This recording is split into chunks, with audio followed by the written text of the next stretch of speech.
வணிகர் சங்க நிர்வாகிகளே மற்றும் அங்கத்தினர்களே, நாம் முன்பே திட்டமிட்டபடி இன்றைய தினம்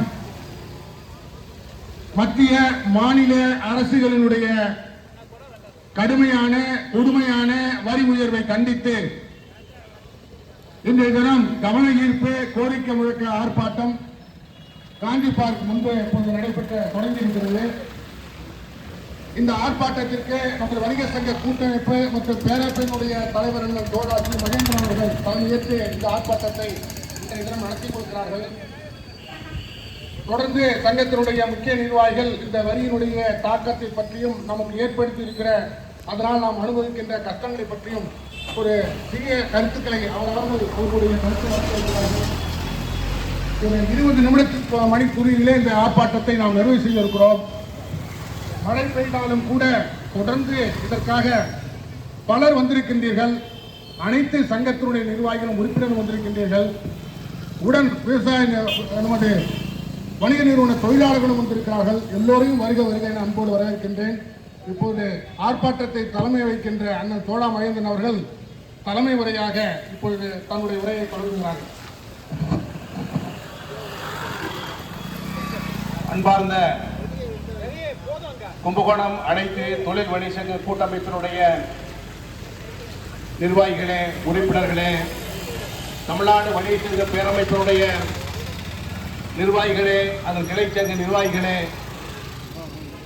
நீங்கள் அனைவரும் இங்கே எங்களுடைய அழைப்பை ஏற்று நம்முடைய பிரச்சனைக்காக இன்றைக்கு தமிழகம் தழுவிய அளவிலே அனைத்து தலைநகரங்களிலும் நடைபெறுகின்ற ஆர்ப்பாட்டத்திலே நம்முடைய தலைவர் AM விக்ரமராஜா அவர்களுடைய வேண்டுகோளின்படி இந்த ஆர்ப்பாட்டம் நடைபெற்றுக் கொண்டிருக்கிறது.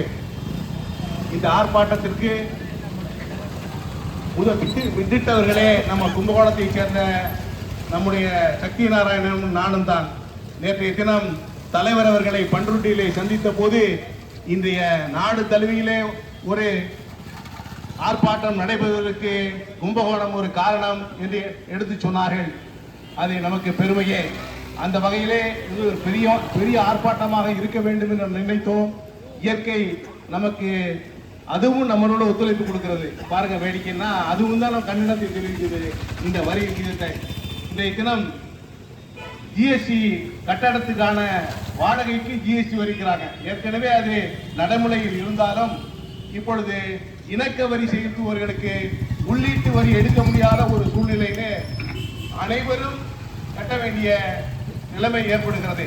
இதெல்லாம் இப்ப எங்க பார்த்தாலும் வரி போட்டு இருக்கிற ஒரு சூழ்நிலை வருகிறது. இப்ப கூட கலை நிகழ்ச்சி நடத்தினா கூட அதுக்கு வரி கட்டணும் அப்படின்னு சொல்லி நேற்று ஒரு சட்டம் தாக்கல் பண்ணியிருக்கிறது தமிழ்நாடு சட்டப்பேரவையில். இப்படி போச்சுன்னா நம்ம எதுக்குமே செய்ய முடியாது போல இருக்கு. நம்ம ₹1 வருமானம் வந்தால் 60% வரி கட்டுகிறோம். ஆனால் வணிகர்களுக்கான இழப்பீடுகள் எதுவுமே கொடுப்பதில்லை.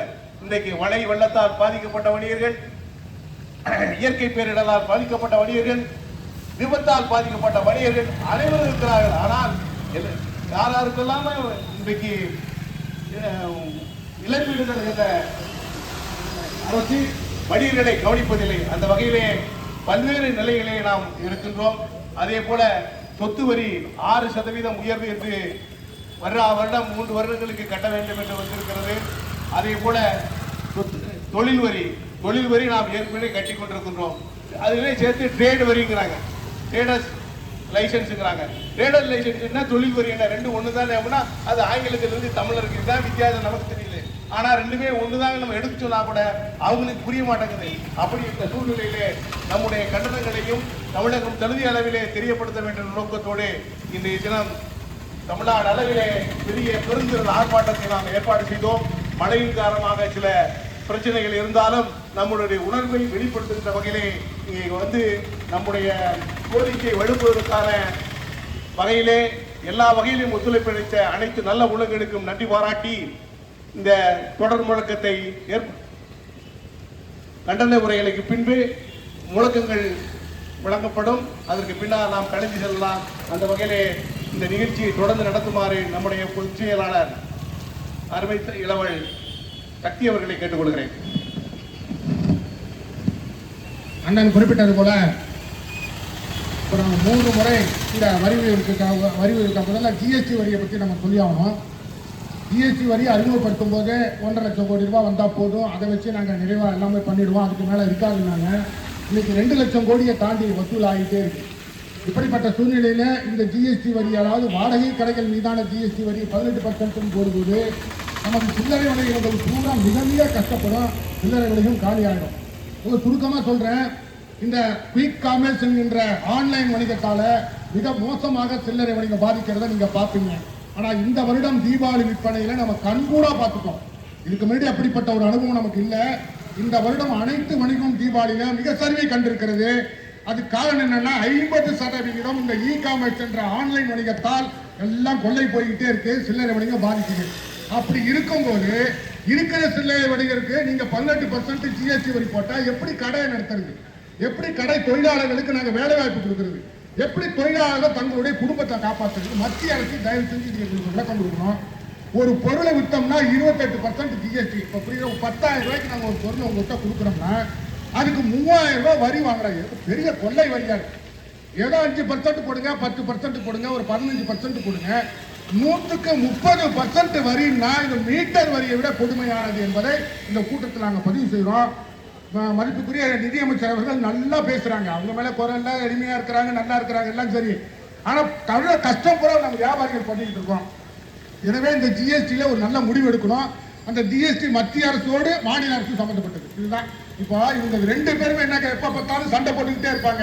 ஆனா வரி வசூல் பண்றதுல 2 பேரும் ரொம்ப ஒத்துமையா இருப்பாங்க. பாதிக்கப்படுறது நம்ம நல்லா கவனிச்சு பாருங்க. என்னென்னமோ கொள்கையை சொல்லுவாங்க, அதை சொல்லுவாங்க, இதை சொல்லுவாங்க. ஆனா வரி வசூல்ல மத்திய மாநில அரசு வணிகர்களை வஞ்சிக்கிறது என்பதுதான் முக்கியமான விஷயம். இது மத்திய அரசுடைய ஜிஎஸ்டி. அதுக்கப்புறம் இங்க வருவோம். இப்ப எல்லாம் இங்க வந்திருக்கின்ற கூட்டமைப்பு நிர்வாகிகளும் தெரியும். 3 முறை இந்த மாநகராட்சியுடைய வரி பிரச்சனைக்காக நாங்கள் கூட்டத்தில் போய் அட்டம் பண்ணிருக்கோம். 3 முறை அட்டம் பண்ணிருக்கோம். சும்மா நம்ம இங்கே ஆர்ப்பாட்டம் நடத்தல, 3 முறை கூட்டம் பண்ணிருக்கோம். அந்த கூட்டத்தில் நம்ம தெளிவாக எடுத்து சொல்றோம், சொத்து வரி தமிழகத்திலேயே கும்பகோணத்தில் மட்டும்தான் உயர்வா இருக்கு. என்ன அப்படிப்பட்ட என்ன அநியாயம் இருக்கு? தமிழகத்திலேயே கும்பகோணத்தில் மட்டும்தான் சொத்து வரி அதிகம். அதுக்கப்புறம் பார்த்தீங்கன்னா வருஷத்துக்கு 6% இப்போ கூட. அப்போ வருஷத்துக்கு 6% கூடன்னு இப்படியே வரியை கட்டினா அது எப்படி? எல்லா கணக்கியலும் நல்லா காமிச்சுக்கோங்க, எல்லா கணக்கியலும் ஆண்டுக்கு ஒரு முறை கணக்கு. ஆனா வரி வாங்கும் போது மட்டும் 6 மாசத்துக்கு ஒரு கணக்கு. எப்படி எல்லாம் ரூம் போட்டு யோசிப்பாங்களோ தெரியல வரி வாங்குறதுக்கு. ஒரு கணக்கீடு சொன்னால் ஒரு ஆண்டு கணக்கு தான் கணக்கீடு. ஆனா வரி வாங்குறதுக்கு மட்டும் 6 மாசத்துக்கு ஒரு இடம் கணக்கீடு. அப்ப 6% உயர்த்தினா சொத்து வச்சிருக்கவங்க கூட வரியை கட்டி சொத்தை விற்ற வேண்டியதான். அதுக்கு மேலே அந்த சொத்து கேராது. இப்படி அடுத்தவங்க அந்த நிலைமைக்கு நம்ம கொடுக்கணும். இப்போ அதுக்கு அடுத்தது தொழில் வரி பிரச்சனை. தொழில் வரின்னு ஒன்று கட்டிட்டு இருக்கோம். மாசம் 50 ரூபாங்கிற விதத்தில் கட்டணும், எந்த பிரச்சனையும் இல்லை, எல்லாரும் அதை கட்டினாங்க. இப்போ அந்த தொழில் வரிக்கும் ஒரு எந்த விதமான ஒரு வரைமுறையும் கிடையாது. அந்த தொழில் வரி எப்படி நிர்ணயிக்கப்படுகிறது என்கிற ஒரு நிலைமையும் இல்லை. சகட்டு மேனிக்கு அந்த தொழில் வரியை போட்டு ஆயிரக்கணக்கான ரூபாய் அது நிலுவையில் இருக்க, இத்தனை ஆண்டு நிலுவை, அத்தனை ஆண்டு நிலுவை, அதை கொடுங்க அப்படின்னு கேட்கணும். அதுக்கு அடுத்தது தொழில் வணிக உரிமம். அதாவது தொழில் வரின்னு கொஞ்சம் நல்ல வியாபாரிகள் உணர்ந்துக்கோங்க, கவனிச்சுக்கோங்க. தொழில் வரி என்று நாம் செலுத்தி விட்டோமே ஆனால் இந்த நகராட்சிக்கு நாம் தொழில் வரி, அந்த தொழிலை செய்வதற்கு அங்கீகாரம் கொடுத்தது என்பதுதான் அர்த்தம். அப்புறம் தொழில் வரியை நீங்க வாங்கிக்குவ, அப்புறம் தொழிலுக்கு உரிமத்துக்கு தனி கட்டணும் அப்படின்னா அது எப்படி கட்ட முடியும்? அப்ப இரட்டை வரி கொள்கை எப்படி இருந்தா என்ன லைசன்ஸ்னா டிஎல்ஓ என்ற லைசன்ஸ். அதாவது அபாயகரமான, அருவருக்கத்தக்க, ஆபத்தான ஒரு வணிகத்துக்கான லைசன்ஸ் மட்டும்தான் அந்த டிஎல்ஓ லைசன்ஸ். அப்ப அதன்படி என்ன உண்டோ நீ அந்த லைசன்ஸ் அதுக்கு தானே வாங்கணும். கேட்டா துணி கடைக்கு கொடு, எப்படி துணி கடையை கொடுப்பான்? அளவுக்கு அளவு ஊட்டக்கூடிய கடை வந்து ஒரு துணி கடை. மனிதனுக்கு அழகுபடுத்தக்கூடிய ஒரு துணி கடையில போய் நீ அருவருக்கத்தக்க, அபாயமான, மோசமான சங்கத்துக்குள்ள இதை கட்டணும், லைசன்ஸை கட்டணும்னு சொன்னா இந்த கொடுமையெல்லாம் போய் நாம எங்க சொல்றது? கேட்கறாங்க. இப்போ அந்த டிஎல்ஓ லைசன்ஸ் கடை எடுக்கணும், துணி கடை எடுக்கணும், ஃபேன்சி கடை எடுக்கணும், கம்ப்யூட்டர் கடை எடுக்கணும். இந்த கொடுமையெல்லாம் எங்க போய் சொல்றது? அதை நாம முடியாதுன்னு சொல்றோம். நீ எதுக்கு டிஎல்ஓ லைசன்ஸ் எதுக்கு தேவையோ அந்த டிஎல்ஓ லைசன்ஸ் எடுங்க. அப்ப தொழில் வரி மட்டும்னா தொழில் வரி மட்டும் ஒண்ணு வாங்குங்க, தொழில் உரிமம் வாங்காதீங்க. இதான் நம்ம கேட்கிறோம். இது நியாயப்படியான இதை நான் கேட்கிறோம். இதை கேட்கும் போது ஏன் அந்த மாநில தலைவர் இதை சொன்னாருன்னு கேட்டீங்கன்னா, இதை கேட்கும் போது நான் அதிகாரிக்கு போன் பண்றேன்.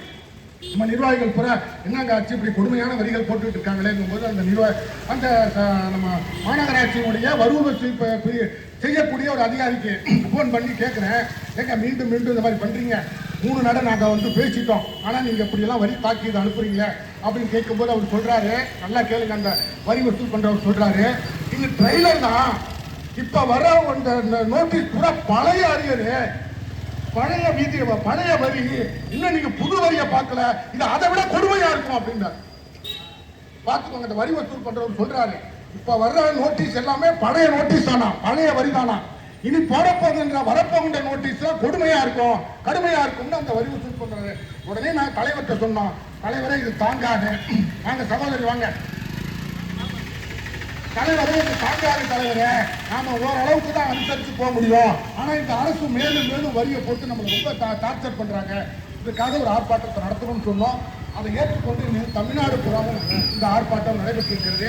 எனவே தொழில் வரியில் நாம என்ன சொல்றோம்னா, இன்னும் தொழில் வரியை வாங்குங்க, தொழில் உரிமத்தை அந்த எதுக்காக அந்த டிஎல் லைசன்ஸ் இருக்கோ அந்த ட்ரேடு நிறுவனத்துக்கு மட்டும் வாங்குங்க, மற்றவங்களுக்கு அதை கேட்காதீங்க அப்படின்னு நாம் சொல்றோம்.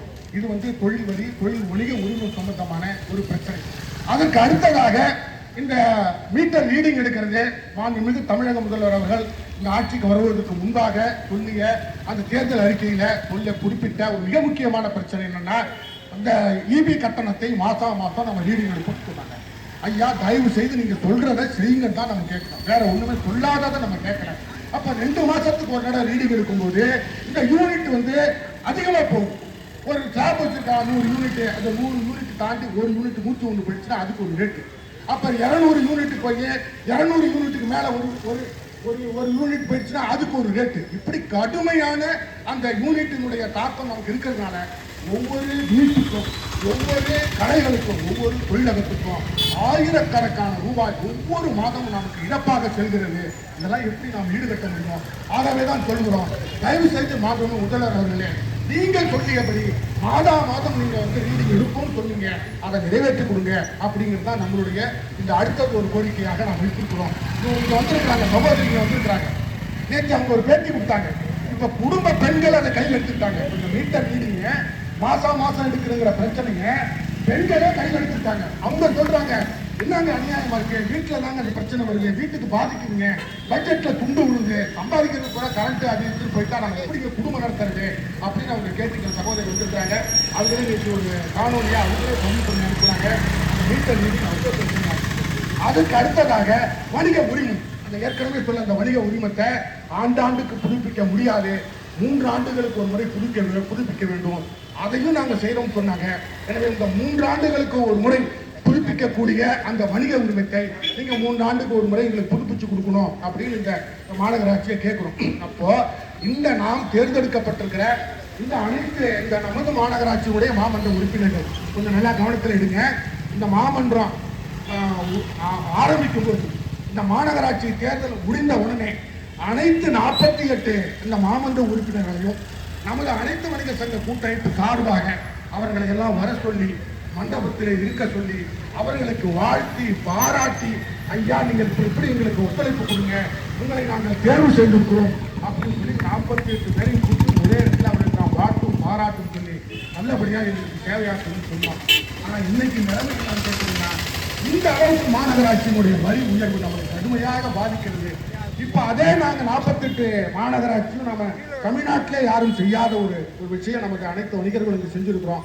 ஒவ்வொரு மாநகராட்சி உறுப்பினர்களையும் அவர்கள் வீட்டிற்கு நேரடியாக சென்று சந்தித்து, ஐயா மாமன்ற உறுப்பினர்களே, மாநகராட்சியே உங்க கையில தான் இருக்கு, நீங்க நினைச்சா எது வேணாலும் செய்ய முடியும், ஏனென்றால் அப்படிப்பட்ட ஒரு ஜனநாயக அமைப்பாக தான் இந்த மாநகராட்சியை வைத்திருக்கிறார்கள்.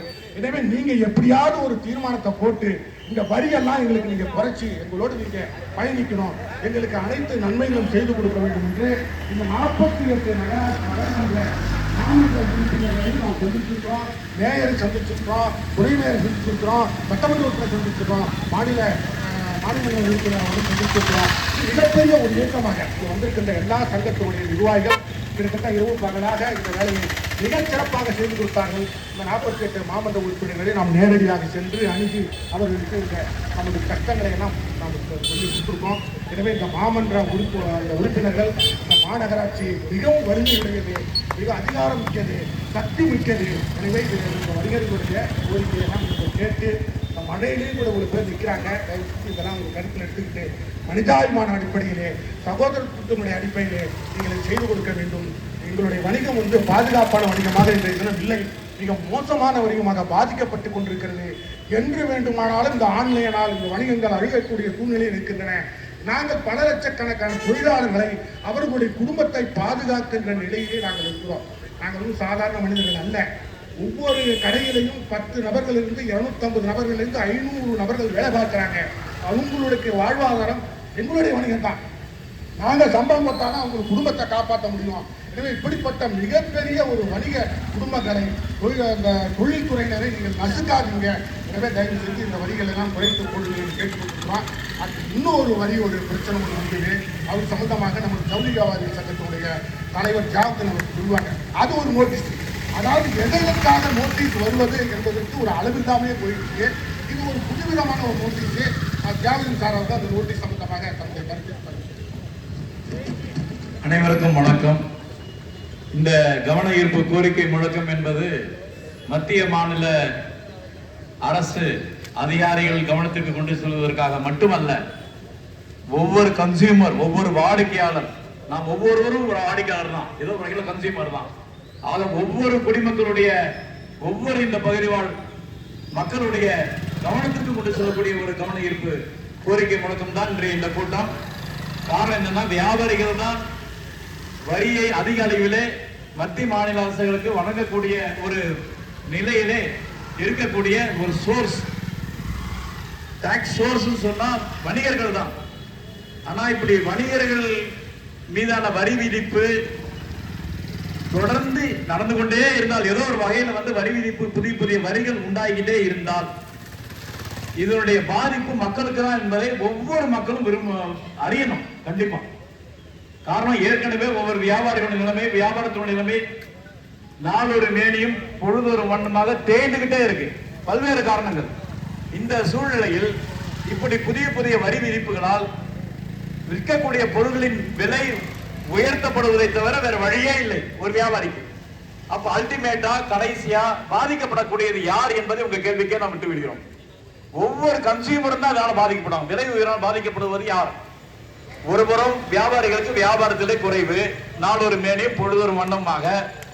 இன்னொரு புறம் விலை உயர்வால் பொதுமக்கள் ஒவ்வொருவருக்கும் பாதிப்பு, எல்லா வியாபாரத்திலையும். இப்படி இருக்குமானால் எப்படி வியாபாரிகளால் நிதி ஆதாரத்தை பெருக்கி மத்திய மாநில அரசுகளுக்கு வரியாக தர முடியும்? ஆக ஒட்டுமொத்தத்துல இந்த வரி விதிப்பினால் பாதிப்பு, இது பொருளாதார ஒரு அதிகரிப்பு என்று சொல்ல முடியாது. அரசுக்கு ஒரு வரி இழப்பு, பொருளாதார இழப்பு தான் ஏற்படும் என்பதை அரசின் கவனத்திற்கு இந்த கூட்டத்தின் மூலமாக கொண்டு வருகின்றோம். நமது சத்யநாராயணன் கூட்டமைப்பின் செயலாளர் அவர்கள் சொல்வதை போன்று இந்த வரி அந்த வரி என்றில்லை, புதுசா, அதாவது கட்டிடத்துக்கு ஒரு பொது கட்டிடம் என்ற அடிப்படையில் பொது கட்டிட உரிமம் என்று கேட்டு நோட்டீஸ் வந்திருக்குது. ஆனா இந்த விதியை போய் பார்த்தா, 1965ஆம் ஆண்டு சட்டத்தினுடைய விதியை உள்ள போய் பார்த்தா, கூகுள்ல போய் சர்ச் பண்ணி பார்த்தா, அந்த பொது கட்டிட உரிமம் என்பது ஹோட்டல்ஸ், லாட்ஜஸ், கிளப், திருமண மண்டபம், இந்த மாதிரியான கட்டிடங்களுக்கு தான் இந்த பொது கட்டிட உரிமம் என்பது பொருந்தும். ஆனால் இன்னைக்கு ஜவுளி கடைக்கும் வேற மருந்து கடை ஆக சொந்தமா வணிகம் நடத்தக்கூடியவர்கள் எல்லாத்துக்கும் அந்த நோட்டீஸ் வந்திருக்குது சொன்னால் இது பொருத்தமற்றது என்பதை நம்ம ஆணையர் கவனத்திற்கு நாம் எழுத்துப்பூர்வமாக கொண்டு சென்றிருக்கின்றோம் கூட்டமைப்பின் மூலமாக. இப்படி என்னென்ன வகையெல்லாம் நிதி ஆதாரத்தை பெருக்குவதற்கு வியாபாரிகளை பயன்படுத்திக் கொள்ள வேண்டும் என்று உள்ளூர் நிர்வாகமும் மத்திய மாநில அரசுகளும் இதே போக்கிலேயே சென்று கொண்டிருந்தால் இறுதியாக வியாபாரம் என்பதே இல்லாமல் நசிந்து போய்விடும். இது கார்ப்பரேட் கம்பெனிகளுக்கு நாம் வழியை தெரிந்துவிட்டது போது ஆகிவிடும் என்ற ஒரு கவனத்தையும் இந்த நேரத்திலே ஒரு ஈர்ப்பாக நாம் தெரியப்படுத்திக் கொள்ள விரும்புகின்றோம். மிக மிக இந்த ஆபத்தான போக்கு கண்டிப்பாக அரசு கவனத்திலே கொண்டு அந்த நமது சத்யநாராயணன் அவர்களை சொல்லியதை போன்று பல விஷயங்களிலே நமது பாதிப்புக்கு உள்ளாகக்கூடிய நிலையிலே இவைகளை எல்லாம் அரசு மறுபரிசீலனை செய்து புதிய வரி விதிப்பு இல்லாமல் நம்மை பாதுகாக்க வேண்டும் என்ற ஒரு கோரிக்கையை வைத்து, அதே போன்று ஒவ்வொரு இல்லத்தரசிகளும் கண்ணீர் வடிக்கக்கூடிய காட்சியை பார்க்கிறோம். 2 மாதங்களுக்கு ஒரு முறை இந்த மீட்டர் ரீடிங் என்பது எந்த வகையிலே இது பொருத்தம்? தயவு செய்து மனசாட்சியோட பொறுப்பாளர்கள், அந்தந்த பொறுப்பில் இருக்கக்கூடியவர்கள் தயவு செய்து சிந்திச்சு பாருங்க. உங்க குடும்பத்திலேயும் இதான் நிலைமை. 2 மாதத்துக்கு ஒரு தடவை எடுக்கும்போது மீட்டர் ரீடிங் கூடுது, ஸ்லாப் கூடும்போது அதுக்கான ரேட் ஆட்டோமேட்டிக்கா கூடுது. ஒவ்வொரு மாதம் எடுங்க, அந்த மாதத்திற்கான அந்த கட்டணத்தை அவர்கள் சரியாக ஒவ்வொரு கன்சியூமரும் பயன்பாட்டாளர் கட்டுறாரான்னு வேணா பாருங்க. அது சட்டப்படி செய்யுங்க. ஆனா மாதம் ஒரு முறை என்பது இந்த மீட்டர் ரீடிங் ரொம்ப அவசியம் என்பதை இந்த நேரத்தில் உங்களுக்கு சொல்லிக் கொள்கின்றோம். பீலிவை சாகாடும் அச்சிறு அப்பண்டம் சாலம் மிகுத்து பெயின், திருவள்ளுவருடைய ஒரு குறள். மயிலிறகு ரொம்ப லேசானதுதான். ஆனால் ஒரு வண்டியில அந்த மயிலிறகை ஏத்திக்கிட்டே வரீங்க, ஏத்த ஏத்த ஏத்த ஏத்த ஒரு கட்டத்துல என்ன ஆகும், அந்த வண்டியினுடைய அச்சு முறிந்து விடும் என்று சொல்கிறார். அந்த நிலைமையை தான் ஒவ்வொரு மக்களுக்கும் என்பதை நீங்க ஒவ்வொரு குடிமகனும் உணரணும். நம் மீதான வரி சுமை சிறுக சிறுக சிறுக சிறுக ஏறிக்கிட்டே இருக்குது. நம்ம பொறுமையா இருக்க வரைக்கும் அரசு இதை நாம் ஏற்றுக்கொண்டதாக அங்கீகரித்துக் கொள்ளும் என்பதால் தான் இந்த கவன ஈர்ப்பு தீர்ப்பானம். ஒவ்வொருவருடைய கடமையும் இந்த நேரத்திலே இந்த மாதிரியான வரி விதிப்பின் போது புதிய வரி சட்டத்திலே மாற்றங்கள் வரும்போது நாம் இறங்கி போராட வேண்டியது ஒரு குடிமகனுடைய கடமை என்பதை இந்த நேரத்தில் சுட்டிக்காட்டி, இல்லை என்றால் நாமும் நம் தலைமுறையும் மிகுந்த அளவில் பாதிக்கப்படுவோம் என்பதை இங்கே சுட்டிக்காட்டி, இந்த கூட்டம் வெற்றியடைய இரவு பகலாக உழைத்த அருமை பெருமக்களுக்கு, குறிப்பாக நமது கூட்டமைப்புடைய தலைவர் அருமை அண்ணன் சோழா மகேந்திரன் அவர்களுக்கும், செயலாளர் நமது பாசத்திற்கினிய சத்யநாராயணன் அவர்களுக்கும், இதர உறுப்பினர்களுக்கும் நன்றி கூறி, எங்களது ஜவுளி சங்கத்தின் சார்பாக இன்றைய தினம் இங்கே உறுப்பினர்கள் திரளாக கலந்து கொண்டு எல்லா நமது கூட்டமைப்பின் உறுப்பினர்களாகிய அனைத்து சங்க நிர்வாகிகள் இங்கே திரண்டிருக்கின்றார்கள். அனைவர்களும் இத்தருணத்தில் நன்றிகளை கூறி வாழ்த்துறையை நிறைவு செய்கிறேன். இந்த விளக்கவுடைய நிறைவு செய்கிறேன். நன்றி, வணக்கம். ஆட்டோ சங்கத்தினுடைய தலைவர் திரு வாசுதேவன்.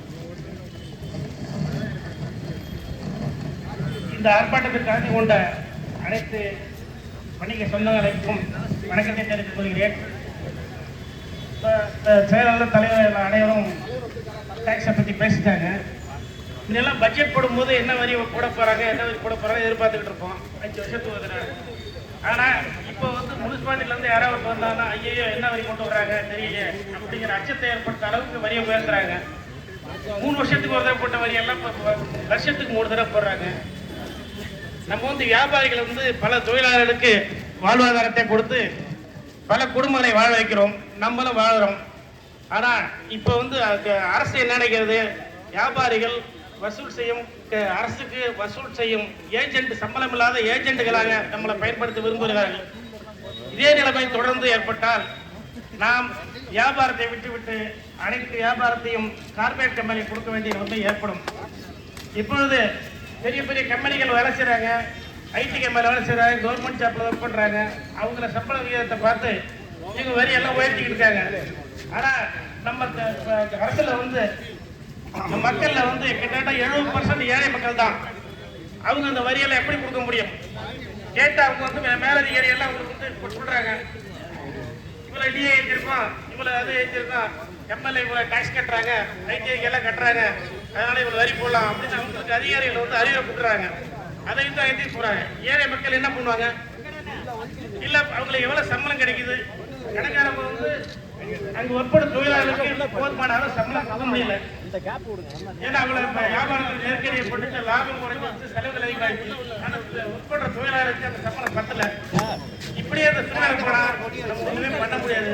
அதனால அரசு சில கவனத்தை ஏற்படுத்தி நல்ல முடிவு எடுக்க வேண்டும் என கேட்டுக்கொள்கிறேன். கோஷம் போட போறோம், அப்படியே நீட்டா போங்க. டைம் செஞ்சு என்ன உங்களுக்காக வெயிட் பண்றாங்க, நமக்காக வந்திருக்காங்க.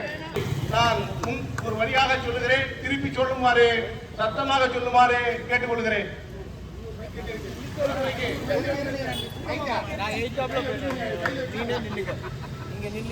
போடாதே போடாதே வரி போடாதே. மத்திய மாநில அரசுகளே புதியதாய் வரிகளை போடாதே. மாநில அரசுகளே புதியதாய் வரிகளை போடாதே.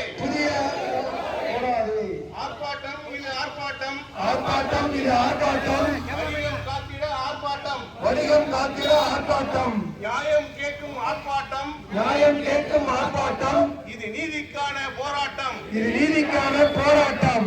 ஆர்ப்பாட்டம் இது ஆர்ப்பாட்டம். இது ஆர்ப்பாட்டம். இது ஆர்ப்பாட்டம். வணிகம் காத்திட ஆர்ப்பாட்டம். வணிகம் காத்திட ஆர்ப்பாட்டம். நியாயம் கேட்கும் ஆர்ப்பாட்டம். நியாயம் கேட்கும் ஆர்ப்பாட்டம். இது நீதிக்கான போராட்டம். இது நீதிக்கான போராட்டம். போடாதே வரி போடாதே. போடாதே வரி போடாதே. மத்திய மாநில அரசுகளே, மத்திய மாநில அரசுகளே, புதிய வரிகளை போடாதே. புதிய வரிகளை போடாதே. ABCDEFG 26 எடுத்தாச்சு. அதிகப்படியாக GST. நியாயம் தானா அரசாட்சி. ABCDEFG 26 எடுத்தாச்சு. அதிகப்படியாக GST. நியாயம் தானா அரசாட்சி. போடாதே வரி போடாதே. மத்திய மாநில அரசுகளே, புதியதாய் வரியை போடாதே. மத்திய மாநில அரசுகளே, புதிதாய் வரிகளை போடாதே. வணிகர்களை வாட்டி வதைக்காதே. வணிகர்களின் வாழ்வை சிதைக்காதே. மத்திய மாநில அரசுகளே, புதிதாய் வரிகளை போடாதே. வணிகர்களை வாட்டி வதைக்காதே. வணிகர்கள் வாழ்வை சிதைக்காதே.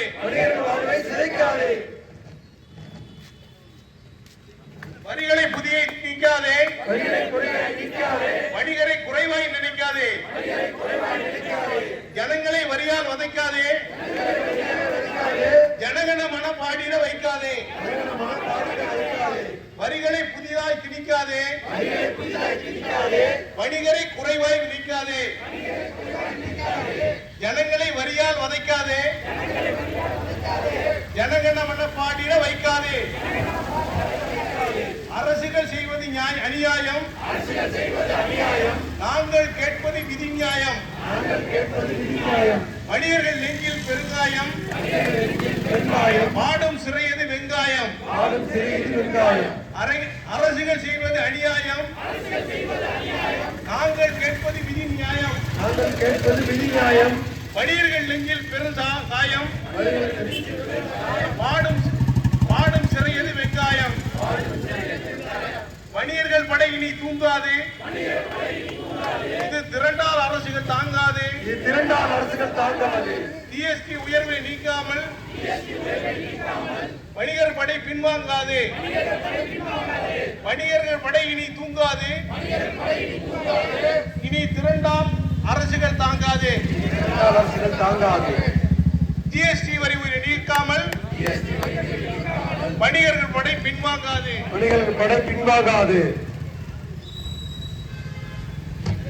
அரசுக்கு இல்லை மனச்சாட்சி.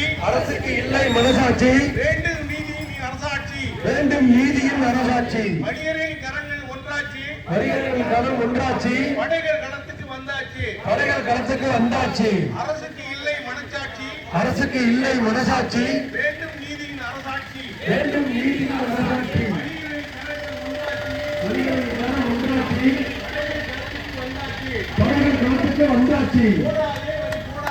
போடாதே வரி போடாதே.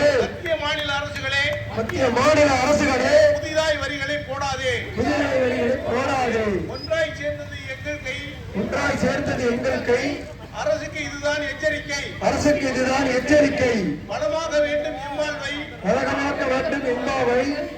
வாபஸ் வாங்கிடு வரி விதிப்பை.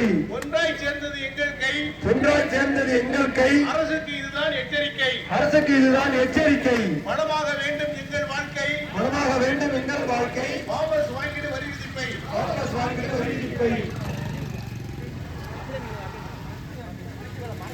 வீட்டில் கொடுக்கும் வணிகருக்கு வேட்டு வைப்பது வேதனையே. போட்ட வரிகள் போதாதா? இதுதான் அரசின் சாதனையா? வீட்டில் கொடுக்கும் வணிகருக்கு வேட்டு வைப்பது தேவையே. போட்ட வரிகள் போதாதா? இதுதான் அரசியல் சாதனையா? மாறணும் வணிகர் தலையெழுத்து. வேண்டும் வாபஸ் கையெழுத்து. பேரமைப்பு என்பது உயிரெழுத்து. பேரம் வந்தால் ஆயுத எழுத்து.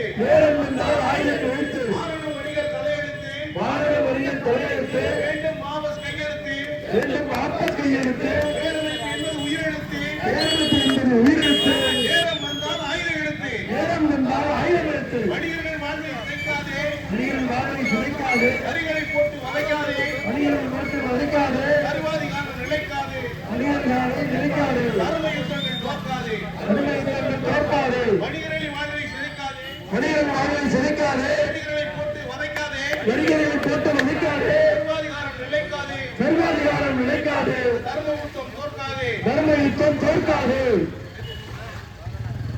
அரசுக்கு பெருக வருமானம் அரசுக்கு பெரிய வருமானம் வணிகர்கள் தானே ஆதாரம் வணிகர்கள் தானே ஆதாரம் அரசுக்கு பெருக வருமானம் அரசுக்கு பெருக வருமானம் வணிகர்கள் தானே ஆதாரம் வணிகர்கள் தானே ஆதாரம் வழியை திணிக்கும் அதிகாரம் வணிகை திணிக்க அதிகாரம் வணிக குலத்துக்கு சேதாரம் வணிக குலத்துக்கு சேதாரம் அரசுக்கு பெருக வருமானம் அரசுக்கு பெருக வருமானம் வணிகர்கள் தானே ஆதாரம் வணிகர்கள் தானே ஆதாரம் வழியை திணிக்கும் அதிகாரம் வணிகை திணிக்க அதிகாரம் வணிக குலத்திற்கு சேதாரம் வணிக குலத்திற்கு சேதாரம் போடாதே வரி போடாதே போராடே வரி போராடே மத்திய மாநில அரசுகளே மத்திய மாநில அரசுகளே புதிதாய் வரிகளை போடாதே புதிதாய் வரிகளை போடாதே கடைகளில் குப்பைக்கும் அவதாரம் கலையில் குற்றக்கு அதிகாரம் வரம்பு மீறின அதிகாரம் வரம்பு மீறின அதிகாரம் மனச்சாட்சி மாநகராட்சி மனச்சாட்சி மாநகராட்சி மாநகராட்சி குப்பைக்கு போட கடையாட்சி குப்பைக்கு போவது கிடையாச்சு கடைகளில் குப்பை அவதாரம் கலையில் குப்பைக்கு அவதாரம் வரம்பு மீறின அதிகாரம் வரம்பை மீறின அதிகாரம் மாநகராட்சி மனச்சாட்சி மாநகராட்சி மாநகராட்சி குப்பைக்கு போட கடையாட்சி குப்பைக்கு போவது கிடையாச்சு வாக்குறுதிகள் என்னாச்சு வாக்குறுதிகள் என்னாச்சு வரிகளால் மனசு புண்ணாச்சு வரிகளால் மனசு புண்ணாச்சு தெருவுக்கு நாங்கள் வந்தாச்சு தெருவுக்கு நாங்கள் வந்தாச்சு வணிகர்கள் படையை தந்தாச்சு வணிகர்கள் படையால் திறந்தாச்சு வாக்குறுதிகள் என்னாச்சு வாக்குறுதிகள் என்னாச்சு வரிகளால் மனசு புண்ணாச்சு வரிகளால் மனசு புண்ணாச்சு தெருவுக்கு நாங்கள் வந்தாச்சு தெருவுக்கு நாங்கள் வந்தாச்சு வணிகர்கள் படையாய் திரண்டாச்சு வணிகர்கள் படையால் திறந்தாச்சு அரசின் கதவை தட்டுவோம் அரசின் கதவை கட்டுவோம் திறக்காவிட்டால் முட்டுவோம் திறக்காவிட்டால் முட்டுவோம் முழக்கத்தை முரசாய் கொட்டுவோம் உலகத்தை விவசாயம் கொட்டுவோம் எங்கள் இலக்கை எட்டிடுவோம் எங்கள் இலக்கை எட்டிடுவோம் அரசின் கதவை தட்டுவோம் அரசின் கதவை கட்டுவோம் திறக்காவிட்டால் முட்டுவோம் திறக்காவிட்டால் முட்டுவோம் முழக்கத்தை முரசாய் கொட்டுவோம் உலகத்தை விவசாயம் கொட்டுவோம் எங்கள் இலக்கை எட்டுவோம் எங்கள் இலக்கை எட்டுவோம் போடாதே வரி போடாதே போடாதே வரி போடாதே மத்திய மாநில அரசுகளே மத்திய மாநில அரசுகளே புதிதாய் வரிகளை போடாதே புதிதாய் வரிகளை போடாதே வரிகளை திணிக்கும் ஆட்சிகளே வரிகளை வாக்குகளே சர்வாதிகாரத்தின் சாட்சிகளே அலுவலக காட்சிகளே கண்டன ஆர்ப்பாட்ட காட்சி இது கண்டன ஆர்ப்பாட்ட காட்சி இது நியாய புரட்சியின் சாட்சி இது நியாய புரட்சியின் சாட்சி இது வாடகை வீதி வரிதானா வாடகை வெளியே வருகிறாரா